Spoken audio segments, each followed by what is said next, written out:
Hi guys, my name is Miller and welcome back to a new season video. I hope you all had a good start of the new year and that it will carry on for the rest of it as well. In today's video, I will go over the first full season of 2020. I will discuss possible events, upcoming cars, what to expect, and then also give some feedback on the last showdown we had, as there have been some issues along the way. To begin with, let's start with a bang and claim the Corvette C8 Stingray. The C8 is the latest model in the sport line by Chevrolet, and it came out as a surprise and shocked many. A mid-engine Corvette is one of the last things we perhaps would have expected. With this mid-engine they hope to become a competitor to the big names on the mid-engine scene like Ferrari and Lamborghini, but at a third of the price, making it quite competitive. Like, be honest, if you could pick one up of these for 60 grand and modify the hell out of it by putting another 60 grand into it, you might have more worth for your money compared to buying an off-the-shelf Ferrari or Lambo. For its price, it is really a remarkable vehicle. Small fact by the way, the transmission in this car is developed by a company located here in Belgium called Tremec, which also developed the dual clutch transmission in the Shelby GT500. What surprises me the most, however, is that this rapid blue Vet is a tier 4 car to start off with. In some way it is understandable though, as it is a base model, and thinking towards the future in-game, with probably other models coming out like the ZR1, it shouldn't be too fast yet, to avoid limitations. So it would have either been a rather mediocre tier 5 or a fast tier 4 car anyways, and they chose to go with the latter, which I find a good choice anyways. But I do expect future models to come out, where we will see the car having an upgrade to the highest tier in game, just like we had with the Z06 and the ZR1 we already have. From next season on, it will be pullable from crates, and this will be a great future prestige car, a 4-star tier 4 car with many colors available. Ding ding ding ding.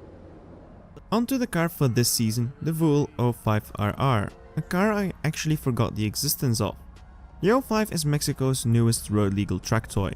The super lightweight 660 kg B-segment sports car is powered by a turbocharged 2.3 liter EcoBoost, putting out 400 brake horsepower. A better power to weight ratio compared to the Veyron, F12 DDF and the P1, but of course with such a low weight the top speed is drastically lower, currently sitting at 257 km per hour. But for such a car what matters the most is its acceleration, putting down at 2.7 seconds to go from 0 to 100 km per hour. That must be insane in a car that has 600 horsepower per ton power to weight ratio, which is light like a feather. The first time I heard of this car was back during the Race of Champions of last year. For those who are not aware what that is, it is essentially a quite big yearly event where some of the world's best drivers go head to head in identical cars over various types of motor vehicles around a special stadium track. There is also a Nations Cup involved where countries go head to head in teams. It is a really fun event and I would like to recommend you guys to watch some of the videos, it's always nail biting. Back to the car now, the Vool 05RR was released on that 2019 Mexico Race of Champions and to me became a car that sparked my curiosity. Design wise it seems more like a car, compared cars in its range like for example the Crossbow R or the Atom Ariel. In-game, the version with the special livery will be limited to the top 10 teams, and the milestone price will come in orange.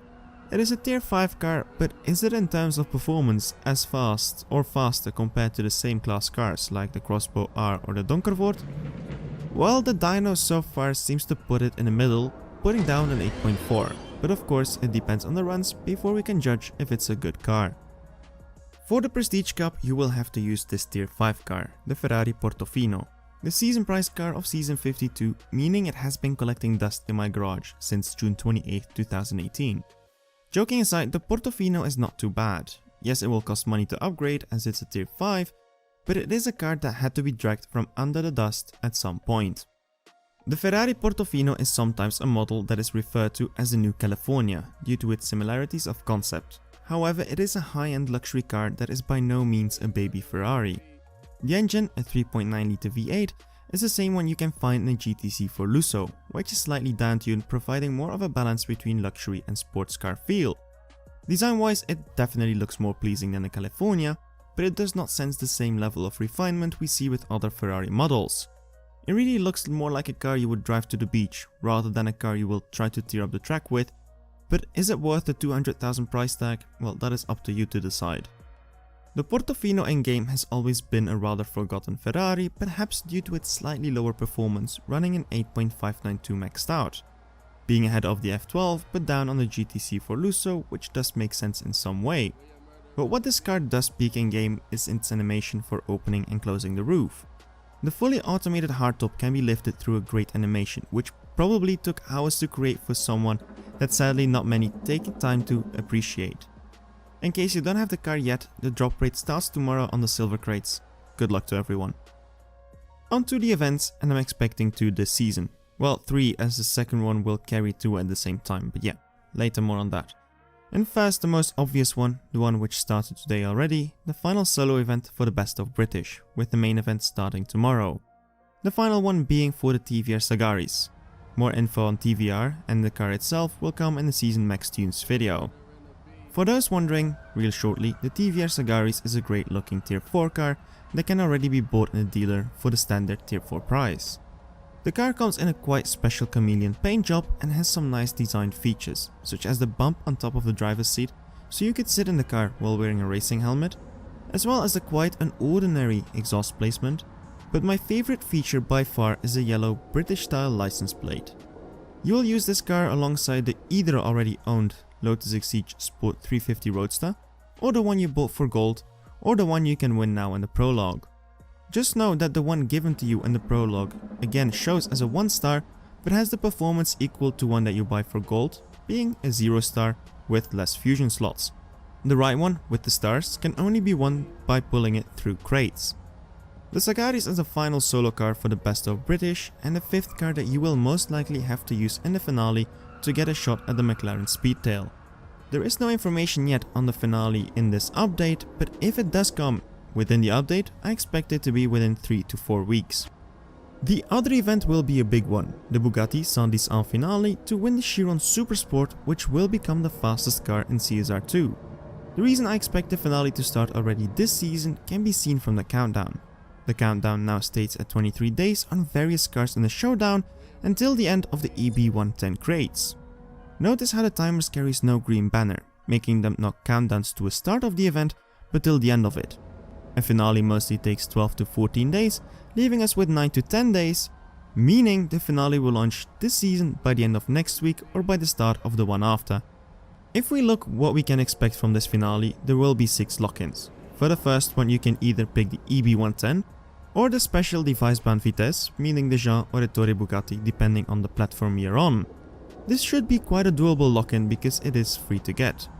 The second slot will be for any other type of Veyron, with the exception of the World Record Edition Supersport.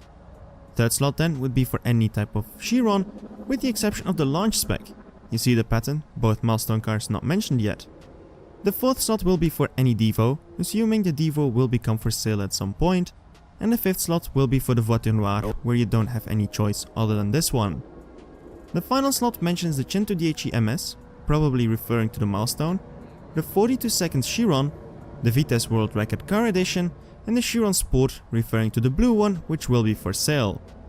This would be quite a hard final lock-in, as the first one is for now not obtainable, 2 are from the top 1000 cars, and the last one is a paid car. However, like mentioned earlier, the Supersport World Record Edition and the launch spec are not mentioned anywhere, so I think those will also be allowed in a final slot, meaning be careful with what you lock in slots 2 and 3, if those are also available in the final slot, so make sure you inform yourself first before you get onto it. Another not mentioned car is a 110 non-milestone. I refer to the leaderboard price, which will only be for the top 1000 in the 110 Showdown, which will also happen this season. This could indicate that this showdown will end with the finale and the car cannot be obtained in time to take part in it, indicating it will run parallel to the finale. So for the final lock-in, most ideal case would be to win the 110 as soon as possible by reaching the 1200 trophies. But of course, I'm talking so early about this, for all the information I will make a video once the finale drops. Final thing I would like to talk about concerning the game would be the showdown that happened last season for the Bugatti Chiron. This was perhaps the buggiest event we've had so far, with the showdown not connecting to opponents for more than 12 hours. This event also caused people to lose hundreds of points and trophies along the way, making it quite an odd showdown and an awkward end for those who barely missed out on prizes. The bar was also a lot higher than I predicted it to be, and compared to the Veyron Showdown, we have seen the people reaching 1,200 trophies was halved to 45,000 people reaching it. I really hoped it would have been more accessible to people and it wouldn't have been so buggy. No clue what they changed between this one and the Veyron event, as this one had significantly more issues. I hope that for the Chinto DHC Showdown, these issues are ironed out and we can run the event without having any of these. There were also device related problems where some devices just couldn't reach certain times, which created sometimes an uneven playing field as well. Though the top 1000 cutoff point, being 2220-ish, was very similar to the Veyron and the Huayra BC Showdowns. Now before I close off, new year, new resolutions, and for this channel, for this year, I have also set some for myself. For me, the goal this year will be to ultimately hit 45,000 subscribers, with perhaps 50,000 in mind too if I'm being very optimistic. I'm planning on improving the quality of the channel by investing in some new equipment, and I have some plans for events I want to attend and show you guys as well, of course still car related. I have no plans of quitting yet and I want to keep building with you guys, and I want to get to that 50k by the end of the year, because I kind of like round numbers. Hopefully in 12 months we can realize this, because according to Social Blade it should be possible, so let's go for it. In 2019, thanks to you guys, my channel has grown 12,900 subscribers with a total of 2.6 million views. If we keep bringing this up, we might as well reach 7.5 million total views by the end of the year. Those two will be some great statistics I'm aiming for, but I will need your guys' help to do that, so together we can do this. Summarized, we got a Mexican car that comes without tacos, an expensive convertible, an event for a car you don't want to see in public after taking some of that weird stuff, with a finale for a pretty fast car that has quite a thick booty. I think I got it all covered for this season. I hope you enjoyed the video. You know the drill if you did. Leave a like so this video gets recommended more and we get more reach. Subscribe for more info like this. My name is Mille. Happy New Year y'all, and keep racing.